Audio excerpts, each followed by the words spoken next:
부산에서 친구와 누나들에게 일어난 소름 끼치는 괴담. 이 친구를 알게 된 것은 중학교 1학년 때였어. 이 친구의 가족은 흔히 말하는 딸 부잣집인데 자녀 계획을 한번 그만두었다가 다시 세운 모양이야. 5명의 누나가 있고 이놈이 막내인데 장녀, 차녀, 3년의 당시 24세, 23세, 21세로 큰 누나와는 무려 10년 차이야. 누가 봐도 아들 낳으려고 엄청 노력하신 부분이 보이는 구성원이지. 그래서인지 나이 차가 많이 나는 누나들에겐 마냥 귀염둥이고 한두 살 차이 나는 누나들이랑은 평범하게 서로 개쌍욕하고 지내는 사이야. 특히 둘째 누나 자랑을 많이 했고 실제로 둘째 누나가 눈에 띄게 동생을 귀여워했어. 뭐 보고 눈에 띄게 귀여워했는 줄 알아? 학부모 참관 수업에 왔어.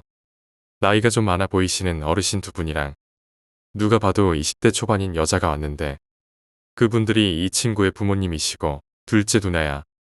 들어오자마자 친구한테 저벅저벅 걸어가서 입술에 쪽 하더니 얘하면서 손을 들어 올리니 친구가 짝 하고 쳐주더라. 그리고는 단디할 수 있제. 아마도 다시 쪽 하더니 교실 뒤로 가는데 지나가면서 귀여워 이러는 거 들었거든. 실제로 귀엽게 생겼고 애교도 많긴 한데 말 그대로 귀여워하는 모습이 눈에 보였지. 그냥 얘 가족 구성원 자체가 다 예쁘거나 귀엽거나 잘생겼거나야. 유전자가 다른 느낌이지. 집도 잘 살아.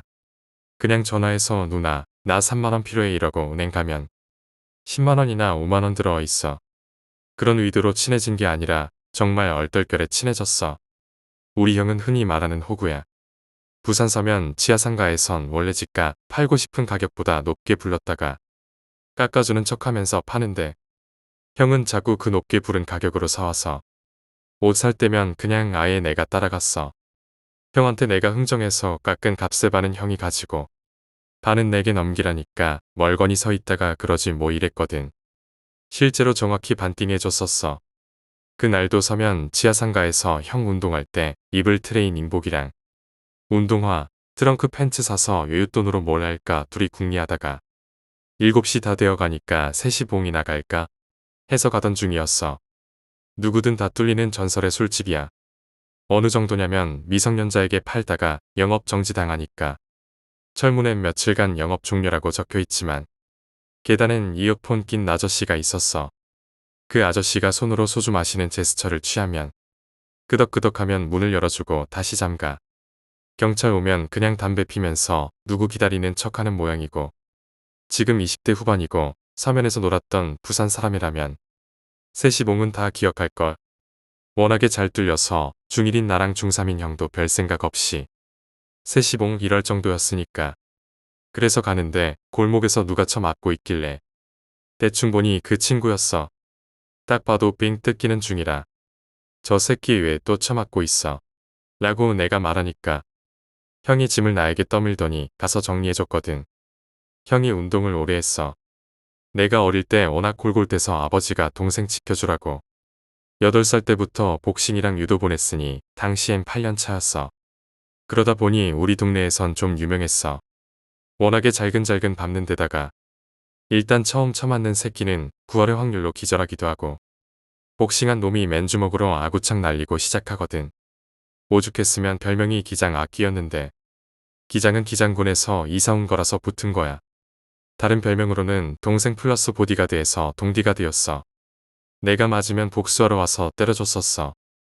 내 친구를 때리던 놈들이 봐달라고 싹싹 빌어서 형이 그냥 보내줬어. 동생 친구 앞에서 험한 모습 보이기 싫다고. 그리고 세시봉 데려가서 같이 술 마시고 빠빠싱 했는데 다음 날부터 엄청 친한 척하더라. 내가 아니라 우리 형이 목적이겠지만 그 뒤로 집에도 종종 놀러갔는데 누나들 전원이 날 마음에 안 들어하더라. 큰 누난 빼고. 그 누나는 서울의 명문대 다니고 있었거든. 나머지 둘은 부산에서 다니고. 그러다가 니네 친구 집에서 플스하는데 둘째 누나가 와서 서둘러 일어났지. 이 누나는 다른 누나보다 심하게 항상 날 노려보고 있었거든. 동생한테 뭔 이상한 거 가르칠까봐 그랬대. 형 올 시간 다 돼가네. 라면 사러 가야겠다. 라면이 떨어져서. 라고 하니까 친구가 우리 집에 라면 많아라면서 종류대로 뽁뽁 뽑고 있는데 둘째 누나랑 셋째 누나가 역정을 내면서 나보고 빨리 꺼지라고.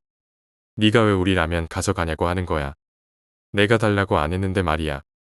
그래서 친구가 얘한테 왜 그러냐니깐. 이상한 애들이랑은 놀지 말랬지 않냐면서 면전에서 뭐라고 했어. 그랬더니 친구가 얘가 저번에 말한 지 괴롭히던 애들 정리해준 애야. 라니깐. 그래. 그렇게 안 보이는데. 라면을 잔뜩 주면서 동생이랑 친하게 지내라고 언제든지 놀러 오래. 좀 사람을 평가해서 레벨을 매기는 게 얘네 집안의 단점이야. 진짜 기분게 더럽거든. 열받아서 내가 거지입니까? 이러고 라면 조용히 내려놓고 그냥 갔는데 가면서 역시 라면은 가져올 걸 그랬나 했어. 그런데 차가 한 대 따라오더니 라면 갖고 가 태워줄게. 이러는 거야. 이것도 나름대로 섬뜩하더라.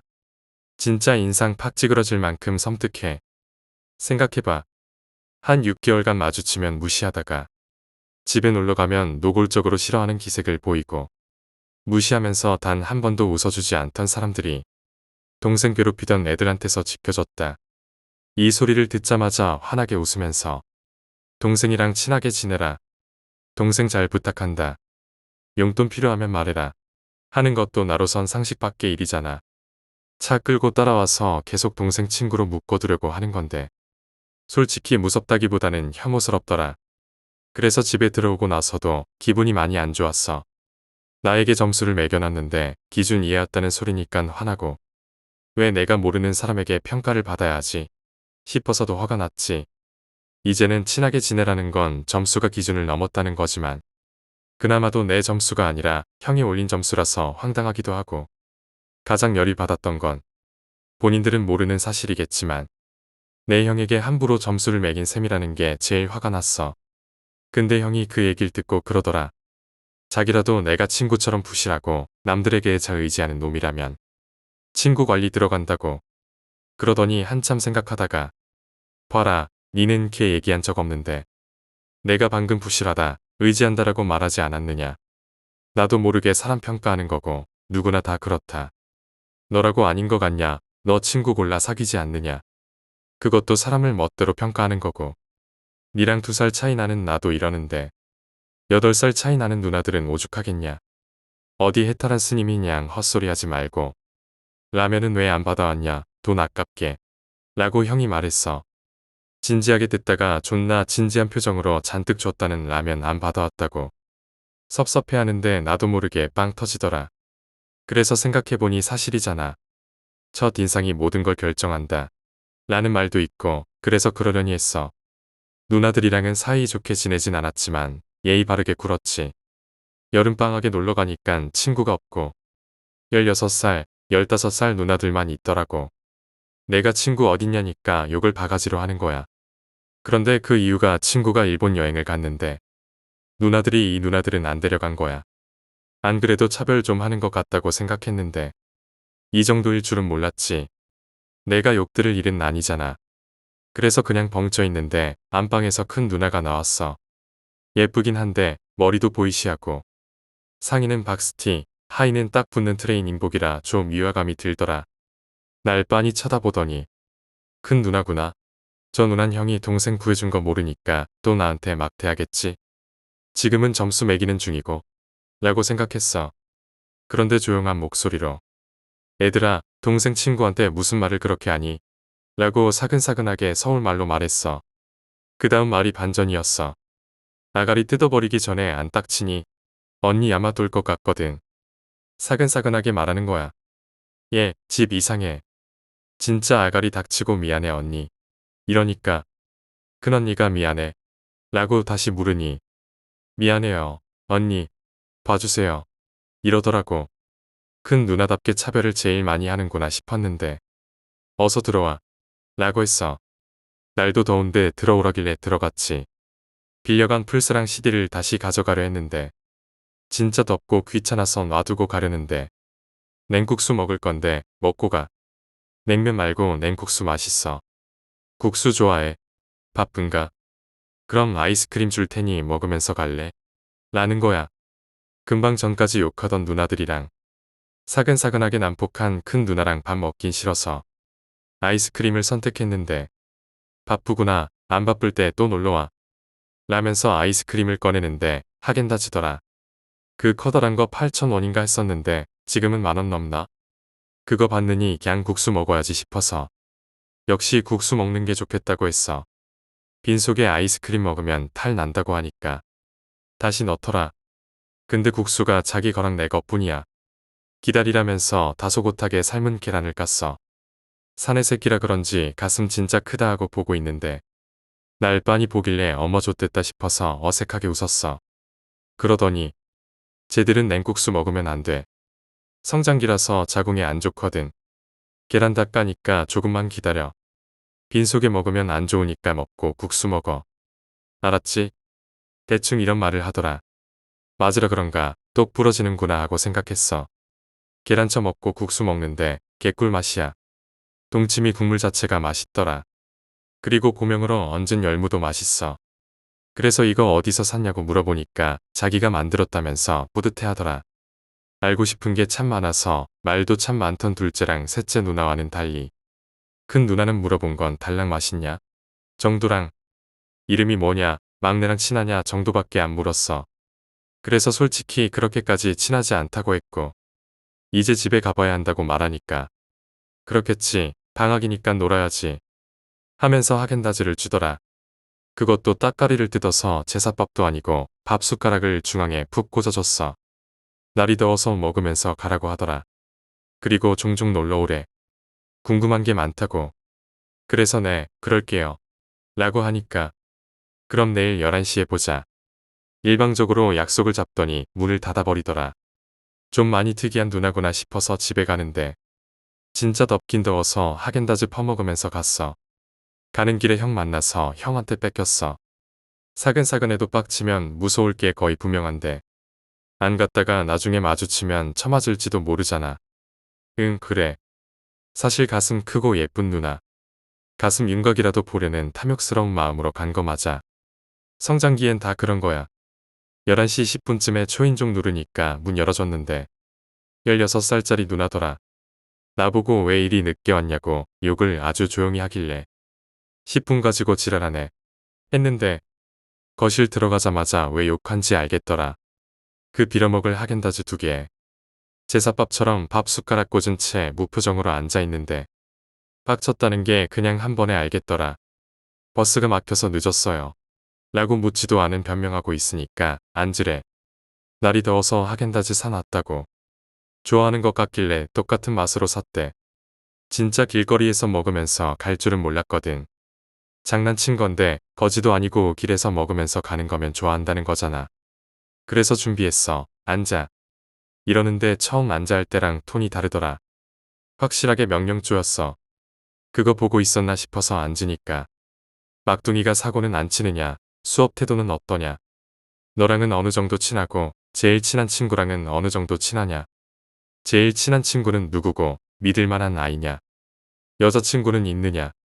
왜 없느냐. 용돈도 많고 잘생기지 않았느냐. 확실히 없는 거 맞느냐. 요새 갖고 싶어 하는 건 없느냐. 담임 선생님한테는 버릇없이 굴지 않느냐. 우리 둘째가 많이 귀찮게 하느냐. 이런 걸 물어보더라. 난 속으로 특이한 누나긴 해도 역시 막둥이 걱정으로 가득하구나 하면서 생각했지. 그러다 문득 시계를 보더니 이리 와 하면서 자기 여동생을 부르길래 뭐 심부름이라도 시키려나 했는데 일어서더니 귀싸대기를 날렸어. 한참 노려보더니 내가 11시 50분 되면 말하랬어. 그치? 12시 지났는데 왜 말 안 해? 반항해. 내가 우스워 다시야 누습게 해줄까? 이러는 거야. 16살 누나가 좀 노는 누나거든. 근데 덜덜 떨면서 아무 말도 못하는 거야. 그래서 내가 무심결에 말했는데요. 라니까 날 보면서 거짓말하면 안 돼 이러는 거야. 그래서 정색하고 아까 저 누나가 내 등 뒤로 와서 언니 시간 됐어요. 라고 했고 내가 깜짝이야. 하니까 그거 보고 웃으면서 알았어. 라고 대답해놓고 거짓말하지 말라니 사람 가지고 노세요. 라고 말했어. 그러니까 누나가 그랬어? 아닌데 라고 말하면서도 날 계속 노려보길래 필사적으로 기분 게 더러운 척했어. 물론 그냥 내가 무서워서 거짓말한 거지. 입 안이 터졌는지 피가 좀 보였거든. 한참 보다가 동생아 미안해. 대신 나중에 언니가 너 혼낼 때 이 일 말하면 한 번 넘어가 줄게. 알았지? 라니까네. 언니 고마워요. 이러더니 뿔뿔뿔 화장실로 가더라. 뜬금없이 샤워기 소리가 들렸는데 지금 생각해보면 울고 있었겠지. 여자애들 보면 싸우다가 울 것 같으면 화장실에서 샤워기 물 들고 울더라고. 나한테도 사과하고는 물냉면 2그릇 시키더라. 묻지도 않았는데. 날이 많이 더워. 면 좋아하는 것 같아서 물냉 시켰지. 비빔냉면은 안 돼. 매운 건 맛이 아냐. 그건 아픈 거야.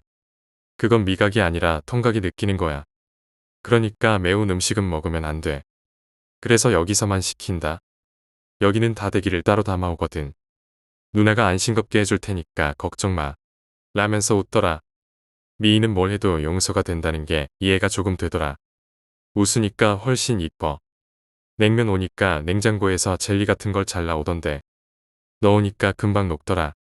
그게 젤라틴 같은 걸 넣어 굳힌 육수였어. 요리는 확실히 잘하고 그걸 자랑스러워하는 게 분명해. 먹고 있다가 무심코 특이한데 맛있네. 라니까 기다렸다는 듯이 내가 만든 거 넣어서 그래. 라고 말하더라. 평소보다 톤도 높고 목소리도 조금 커진 편이었어. 내가 만든 거 넣어서 그래. 라는 말이 이상하게 나에게는 자랑처럼 들렸어.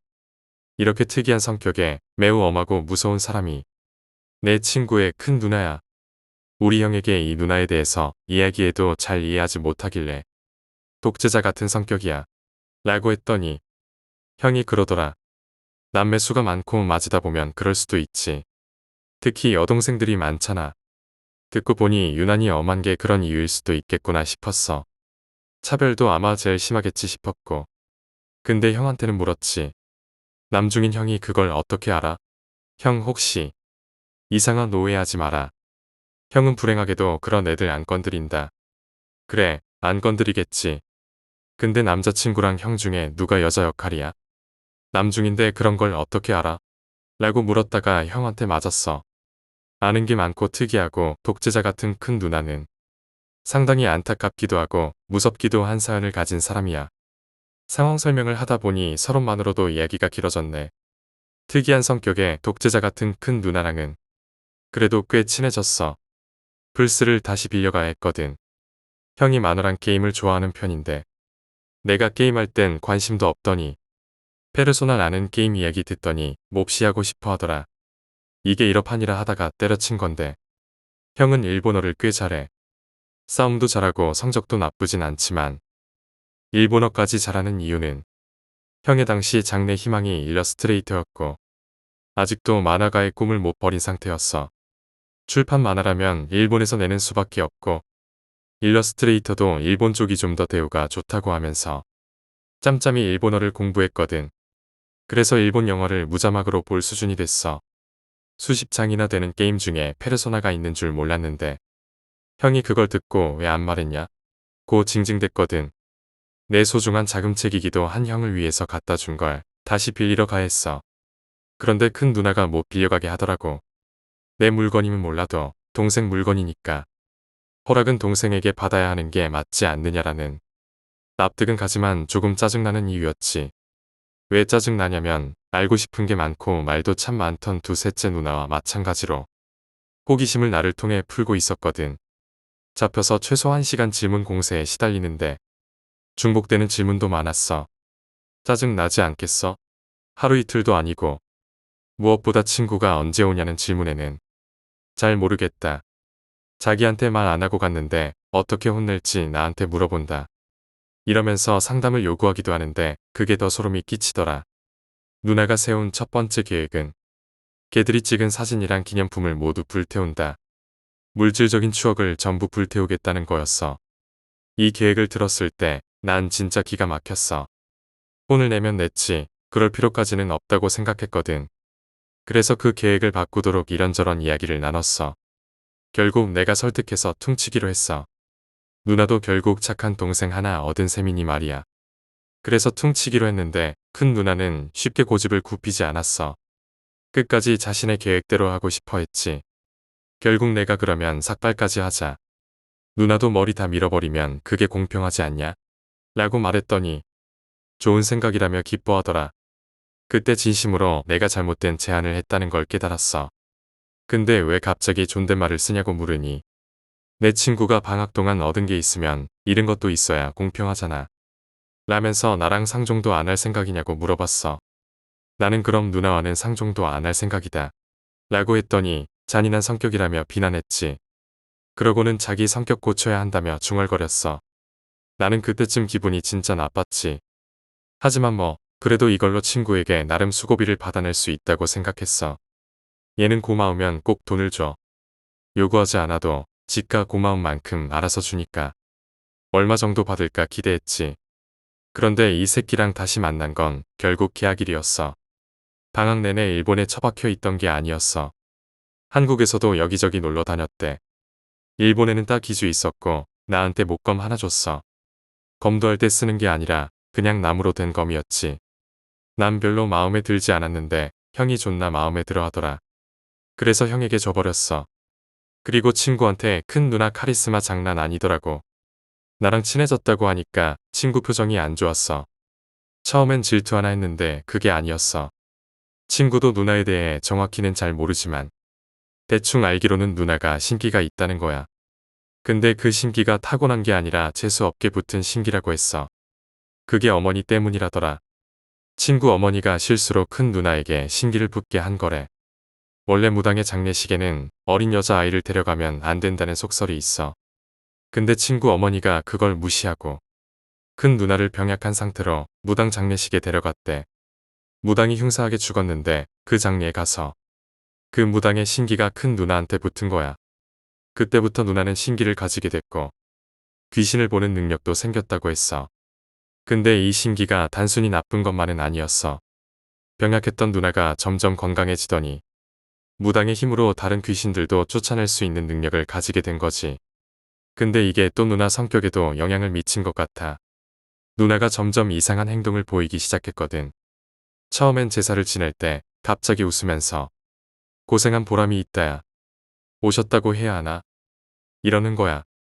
원래 큰 누나는 그런 특이한 말투를 쓰지 않는데 그때는 완전히 다른 사람이 된 것처럼 행동했어. 서울말을 쓰고 무당이 쓰던 말투랑 너무 똑같았지. 그리고 제사 때마다 그 미소와 행동이 반복되면서 가족들도 누나가 이상하다는 걸 느끼기 시작했어. 친구도 처음에는 그냥 누나가 좀 특이한가 보다 했지만 시간이 갈수록 누나가 이상하다는 걸 확신하게 됐대. 게다가 누나가 예언 같은 걸 하기 시작했는데 친구나 주변 사람들이 사고를 당할 때마다 그걸 미리 알기라도 한 것처럼 경고를 하곤 했어. 그래서 사람들은 누나를 무서워하고 어떻게든 피해 다니려고 했지. 하지만 누나는 자신의 행동을 고치지 않았고 그때부터 더 이상한 일들이 벌어졌어. 특히 수학여행 때 누나가 숙소 방을 옮겨달라고 요구한 일이 있었어. 이 방에는 죽은 남자가 있는데 내쫓기엔 너무 불쌍하다. 라고 말하면서 계속 방을 바꾸길 원했대. 처음에는 당연히 거절했지만 누나가 계속 이상한 소리를 하니까 결국 방을 바꾸어 줬어. 그리고 등산 코스가 있었는데 누나는 갑자기 입산 못한다. 거기 기다리고 있는 선배가 있다. 라고 하면서 산에 오르지 않겠다고 버텨대. 결국 선생님들이 등산 일정을 취소하고 다른 자유시간을 주었지. 알고 보니 몇 년 전에 그 산에서 학생이 실족사한 일이 있었는데 누나는 그 학생의 영혼을 본 거였어. 그런 일이 계속되다 보니 누나가 전학을 권유받거나 심지어는 자퇴하고 무속인의 길을 가라는 제안까지 받기도 했대. 하지만 누나는 그런 길을 선택하지 않았고 그저 이상한 행동들을 조금씩 줄여나갔을 뿐이야. 그런데 그때부터 남자들과는 유난히 거리를 두기 시작했지. 그럼에도 불구하고 막둥이 동생인 친구에게는 특별히 자상하게 대해주면서도 그와 관련된 주변 사람들, 특히 남자들에겐 여전히 경계하는 모습이었어. 누나는 남자들과 거리를 두면서도 막둥이 친구에게만큼은 정말 자상하게 대했어. 하지만 그 자상함이 어느 순간부터 나를 통해서 친구를 감시하려는 것 같다는 느낌을 받기 시작했지. 처음엔 나도 그냥 막둥이를 많이 아끼는 누나인가 보다 했는데 점점 친구의 생활이나 주변 사람들에 대해 지나치게 캐묻기 시작하더라. 특히 나랑 친하게 지내는 친구들, 막둥이와 친한 친구들에 대해서도 질문이 많았어. 이건 단순한 관심을 넘어선 집착 같았어. 그러던 어느 날 친구가 나한테 누나가 너한테 뭔가 이상하게 물어보지 않냐? 라고 묻더라. 나는 그냥 그랬나? 싶었지만 뭔가 느낌이 이상했지. 친구가 말하길 누나가 자신과 친한 친구들을 하나하나 따져가면서 친구가 누군지, 그들과 얼마나 친한지, 믿을 만한 사람인지 계속 확인한다는 거야. 그 말을 듣고 나니 내게 하던 질문들이 더 섬뜩하게 느껴졌어. 그냥 막둥이 동생을 걱정하는 게 아니라 어쩌면 친구를 어떻게든 통제하고 감시하려는 것처럼 보였어. 친구도 그걸 느끼고 있었지만 어쩔 수 없이 누나의 요구에 맞춰줄 수밖에 없었다는 거야. 누나의 감시가 점점 심해지면서 친구는 불안해졌고 결국 나한테까지 그 불안을 털어놓은 거였지. 그때부터 누나와의 만남이 꺼려지기 시작했어. 사실 처음엔 큰 가슴과 매력적인 누나라는 점 때문에 호기심이 있었던 것도 사실이지만 시간이 갈수록 누나가 보이는 행동은 단순히 이상한 게 아니라 어떤 목적이 있는 것처럼 느껴졌어. 그러던 어느 날 정말 예상치 못한 일이 일어났어. 학부모 참관 수업날 누나가 또 학교에 나타났지. 이번에도 어머니와 둘째 누나랑 같이 왔는데 분위기가 평소와 달랐어. 누나는 나를 보자마자 나를 향해 와서 갑자기 똑같이 자상한 목소리로 말했어. 내가 우리 막둥이를 참 많이 챙기더라. 고맙다. 그러고는 내 손을 잡더니 너도 막둥이처럼 잘 부탁한다. 라고 말하는데 그 손이 너무 차가웠어. 눈빛도 무언가 더 깊은 의도가 담겨 있는 듯했지. 나는 그 순간 누나가 단순히 가족을 걱정하는 사람이 아니라고 확신하게 됐어. 뭔가 더 크고 어두운 비밀을 감추고 있는 것 같았어. 그 이후로는 누나와의 접촉을 최대한 피하려고 했어. 친구한테도 너네 누나랑 자주 마주치면 좀 무섭다. 라고 농담처럼 얘기했지만 사실은 진심이었어. 누나의 집착은 점점 심해졌고 친구도 더 이상 누나의 감시에서 벗어나지 못하는 것 같았거든. 그렇게 시간이 지나면서 큰 누나는 막둥이 친구를 완전히 통제하려고 했던 것 같아. 나와 친구의 관계도 점점 멀어졌고 우리가 자연스럽게 거리를 두게 됐어. 친구는 결국 누나에게 완전히 휘둘리는 듯 보였고 나는 더 이상 그 가정 안에 있는 복잡한 관계에 끼어들고 싶지 않았어. 마지막으로 친구랑 연락이 끊기기 전에 한번 만났을 때 친구는 무기력해 보였어. 누나와 가족들에게 완전히 지친 듯한 표정으로 이제 어떻게 될지 모르겠다 라고 하더라.